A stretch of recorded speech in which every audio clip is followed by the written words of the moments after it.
Hello friends, those back pages here. I hope you're well and staying safe during these absolutely crazy times we're all trying to live through one day at a time. So let me see if I can flip this around and see where I am. No. Won't let me do that. Okay. Wait, maybe this one will do it. Nope. Nope. So nope, had to do it the old-fashioned way. Turn it off, start over again. Well, at least point the camera the other way, and here we go. So, as you can see in front of you, excuse me, I am currently at Fourth World Comics here in Smithtown, New York. This is a shop I've been a regular patron of since going on 9 years now. Yeah, since I really got back into the comics, and I think it's important to support your local shops. I wish we had a card shop, but we don't, or I don't, and I just want to give a shout out to these guys for always being awesome. I think it's nice to give them a shout out. I don't know if they have a ton of online presence, but if they have a website, I'm going to leave the link below in the description. I think they do, but it's it's a little bit funny that for a while I used to be able to get cards here too, but I don't think they'll have any, to be honest with you. Because 2020. But so let's go inside, take a look around. If they let me. I don't think that'll be an issue. So hold on a second. Oh, big truck going by. Whoa, very bright. One quick thing I did, someone had mentioned, at least one of you had mentioned that, oh look, that Star Wars Monopoly game, that it was seen in my How Much is Enough video or whatever. I don't remember how I titled it, but I bought that exact game. It's still a sealed Monopoly Star Wars game. I bought that here in 1995. So yeah, 25 years ago I bought it here. I believe they were actually a little further over here. They told me that years ago that they moved over to the current location, but essentially it was in this mall, this strip mall. So that's mighty impressive in my opinion, that they've been around. I think they started in '88. Oh, there it is, near mint since 1982. So they've been here all that time, so it's pretty impressive, pretty remarkable, and it's nice to support the locals. So enough jibber jabber, let's get inside. All right, let's take a look inside.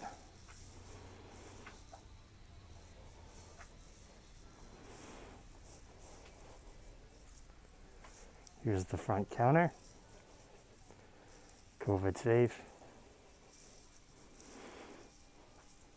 Bunch of pops, Magic the Gathering packs. They've always been well stocked with that. Some back issues of comics, some statues,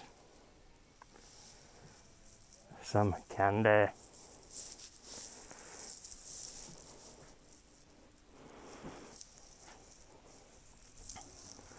Cool floor mat.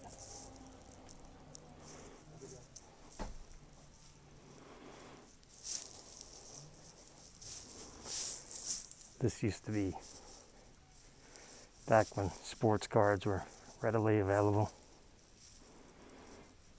You see a few packs there. Some Contenders baseball, Garbage Pail Kids, MVP hockey, some blind boxes.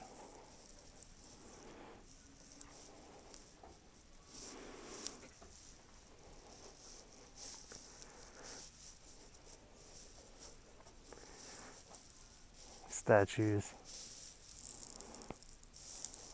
Just so much to choose from.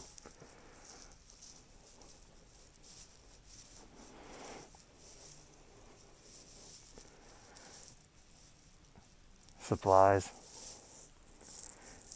They're having the same issue as everyone else. Getting supplies, especially at reasonable prices.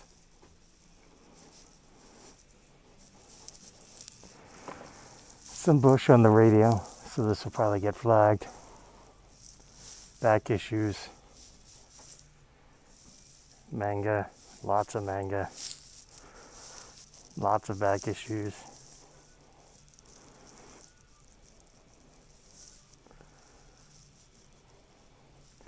Graphic novels. Lots of graphic novels. Those are last week's releases. On the other side is this week's releases. Lots of graphic novels.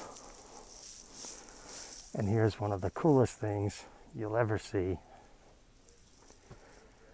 is the autographed door.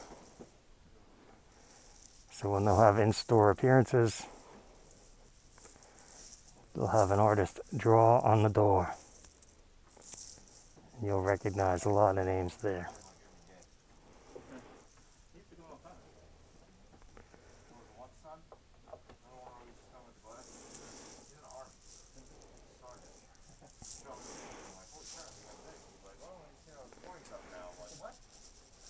Back issues.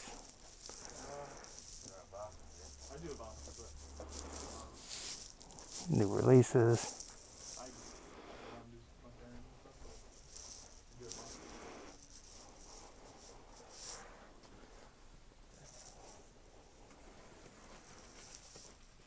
Pretty cool. So yeah, I hope you enjoyed that little trip to the comic shop, my local comic shop. Hadn't been there since July? I want to say July.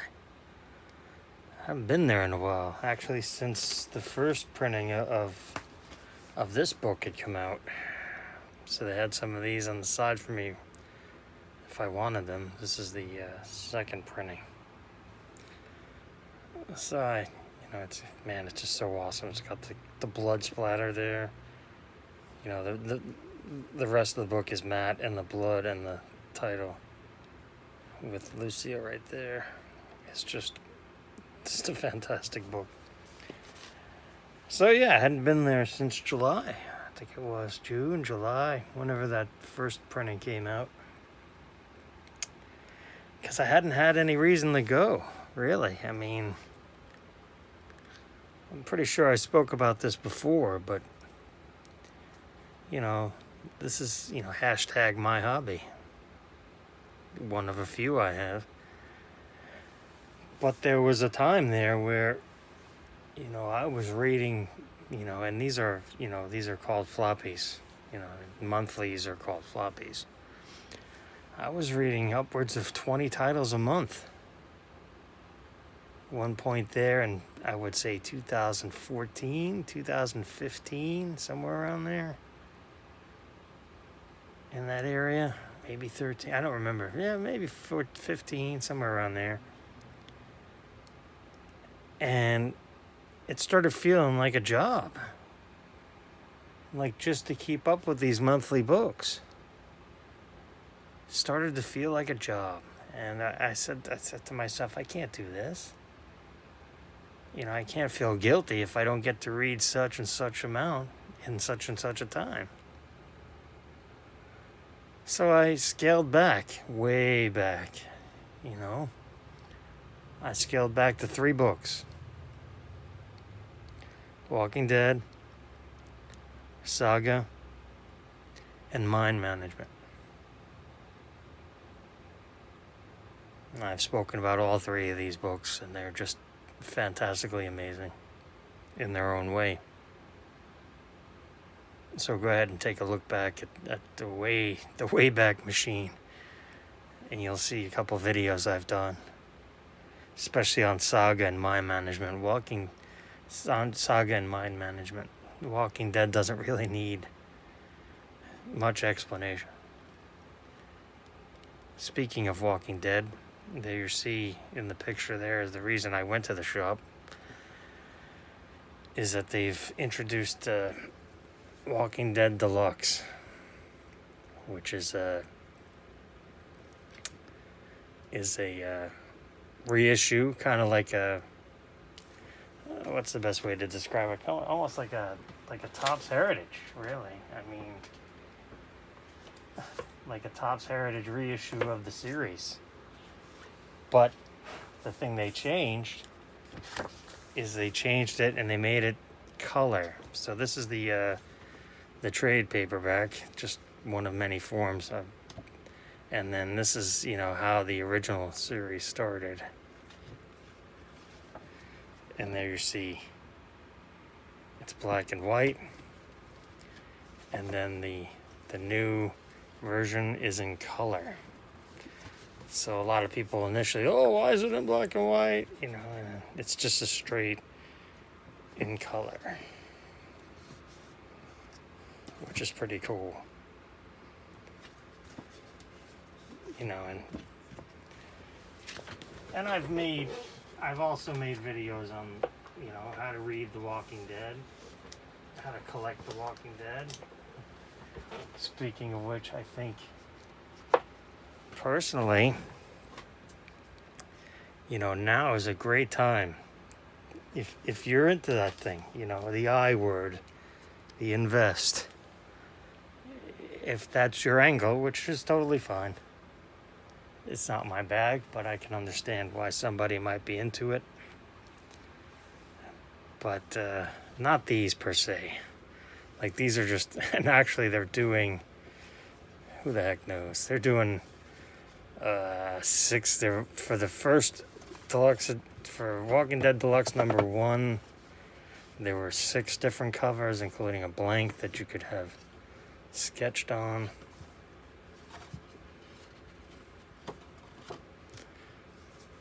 And then just they feature different artists. You know, all these images are readily available on the internet. So they did issue 1, and then issue 2, they did 5 covers. This is the original, and then again the different artists. There's Glenn. The different artists did their own little interpretation. That's a nice one.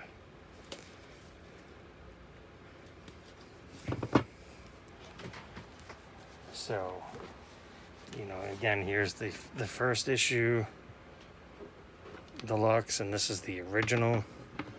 So you can see it's a little different. The shading is, the coloring is a little different. You know, I guess if you could just go over it space by space, it's pretty much the same thing. But this is the original, and it just shows you oh, look, I didn't even notice that. On the back of the Deluxe, they'll show you what the original, and then you can do this. I didn't even realize that. You can do that. You can see the original and the Deluxe version. This Deluxe version of the Survivor horror epic, retold in glorious full color, begins here. Yeah, but, you know, this came out in 2003. October 2003. So this book is 17 years old. Now, the I word, you know, the series is over. Walking Dead, the book is over. It went from, sorry for the spoilers, I won't tell you any details, but it went from 2003 through all the way up to summer of 2019. July 3rd, 2019, if you must know. Sadly, I won't ever forget. But this was independent comic, Image Comics. Cover price $2.95.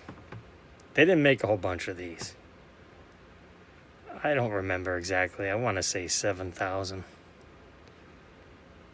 Something like that. Not a whole lot. I mean, there's an image, there's a, you know, this is available, this Mature Readers is available in white print and black print. So, I mean, there's a debate which one is rarer.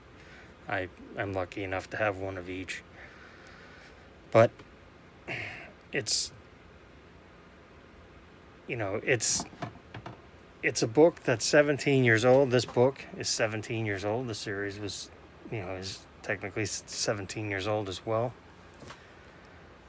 But it's something that is part of our culture, our pop culture. I guess I should specify our pop culture. You know, and that's not going away. You don't have to like it, whatever it may be. You know, obviously I'm a big fan. Now the show just turned 10 years old.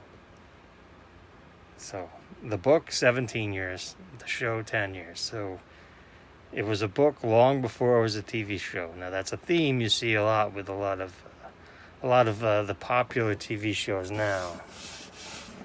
You know, that are adapted from graphic novels or comics or however you want to, you know, identify these.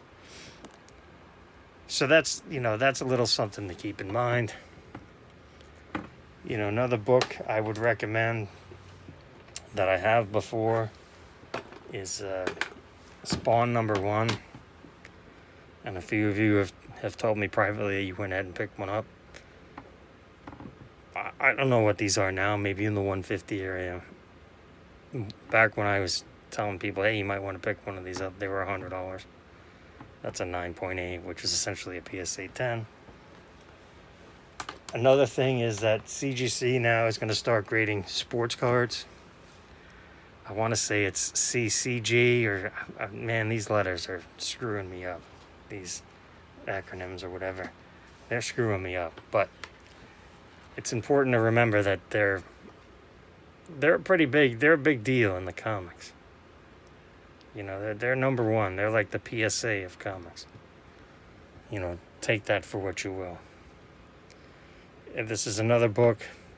This came out in 1988. The cover date is May 88. Probably came out in March of 88. You know, I was working at a sports card / comic shop at the time, and this flew off the shelf, and at the same time a lot of the pundits said, oh, there's just so many of those made, it's such garbage, and I can't believe people are buying this. And you know, the stereotypical BS that we hear, like, why are you buying that, it's garbage, they made so many. Well, you know, this is only a 9.6. In 9.8 now, which is a gem, you know, a PSA 10 essentially, it's a $5,000 book. So, you know, I think this is probably around $1,200 or something like that. I don't remember exactly. But, I mean, it's something to keep in mind. Spider-Man is not going to tear an ACL.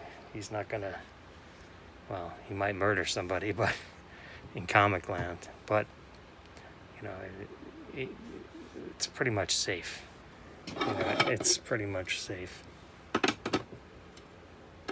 You know, it's just another avenue to, you know, collect for yourself, to think maybe, well, it's not really outside the box Spider-Man, but you know what I mean. So I got this in. I picked this up as well. This is a Silver Surfer number 50. Sweet foil cover. Embossed. Some etching. I guess. But it's embossed, the 50th issue. This was like $6 on eBay. I just wanted to have a copy. Kind of like I've shown before with the Secret Wars 2.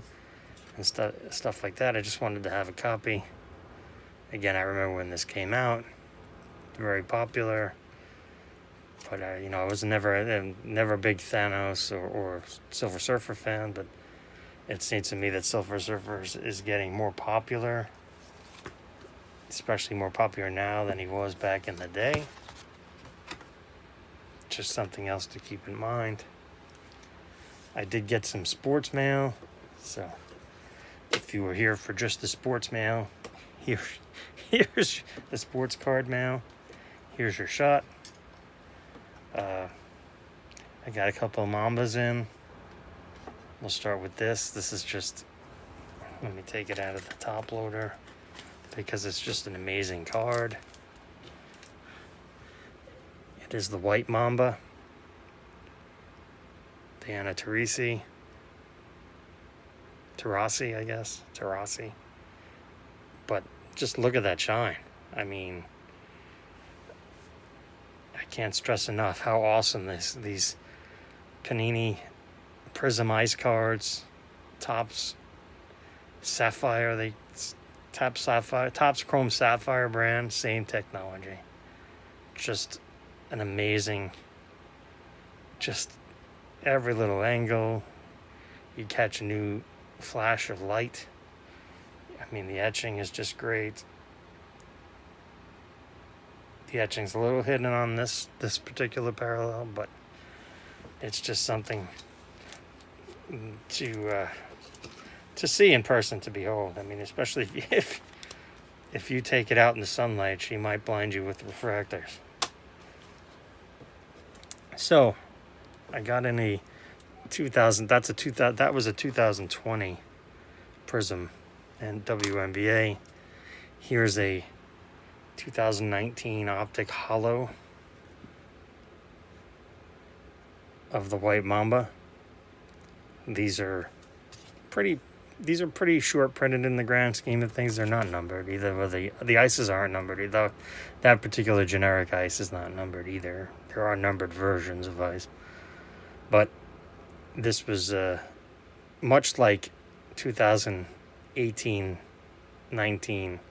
Donruss Soccer, which had Optic in it inserted randomly, and then Optic Holos. It's the same for the basketball. These were only available in 2019 Donruss WNBA basketball, and then I think you got 1 or 2 holos per box, and it's a 100 card set, so not that easy to come by.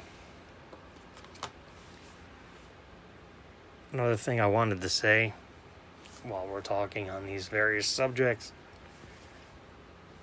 is that cards are great, comics are great, whatever it may be you collect. But camaraderie is even better.